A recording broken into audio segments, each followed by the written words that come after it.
បាទសួស្តីបងប្អូនអរគ្នាបាទជួបគ្នាជាមួយមានម៉ាកូផ្ដល់តម្រុយបានទៀតហើយបាទថ្ងៃនេះមាន2គូចង់មកចែកជូនបងប្អូនទាំងអស់គ្នាបាទគូទី1នោះគឺអេស្ប៉ាញ៉ុលប៉ះគ្នាជាមួយនឹងបាទ Alaves ហើយគូទី2បាទគូទី2បាទ Lazio ប៉ះគ្នាជាមួយនឹង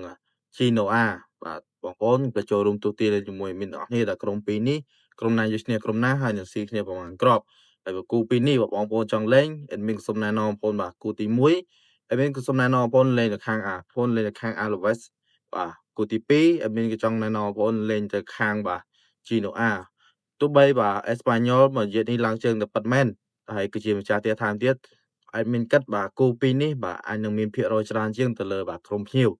ព្រោះក្រុម2នេះបើស៊ីគ្នាច្រើនអាចនឹងស៊ីគ្នា2-1ឬមួយ3-2ចឹងបងប្អូនឆ្លាញ់តាមអេមីនក៏សូមណែនាំបងប្អូនបាទលេងទៅខាង Alaves បាទ Alaves ហើយមានជឿជាក់ថាក្រុមនេះអាចនឹងស្មើផងដែរហើយនឹងលេង over ហើយគូទី2 Lazio ប៉ះគ្នាជាមួយ Genoa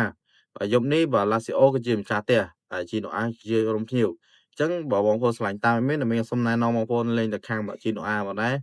រងឬមួយបាទលេង under ព្រោះគូពីនេះមានក៏ជឿជាក់ថាអាចនឹងស៊ីគ្នាមិនច្រើនមកដែរបាទអាចនឹងស្មើអញ្ចឹងបើភាគរយច្រើនគឺមួយស្មើបាទ Genoa អាចនឹងឈ្នះយប់នេះទៀតអញ្ចឹងបើបងប្អូនឆ្លាញ់តាមមានបាទមានហើយនឹងឆ្លាញ់ការវិនិយោគហើយមានជឿជាក់ថាបាទ2គូតម្រុយ2គូនេះអាចនឹងភាគរយច្រើននៅក្នុងយប់នេះអញ្ចឹងបងប្អូនឆ្លាញ់តាមមានបាទជំរើសពីនេះគឺជាជំរើសល្អហើយបងប្អូនចាំបានតម្រុយច្រើនបងប្អូនក៏ចុច link ក្រោម profile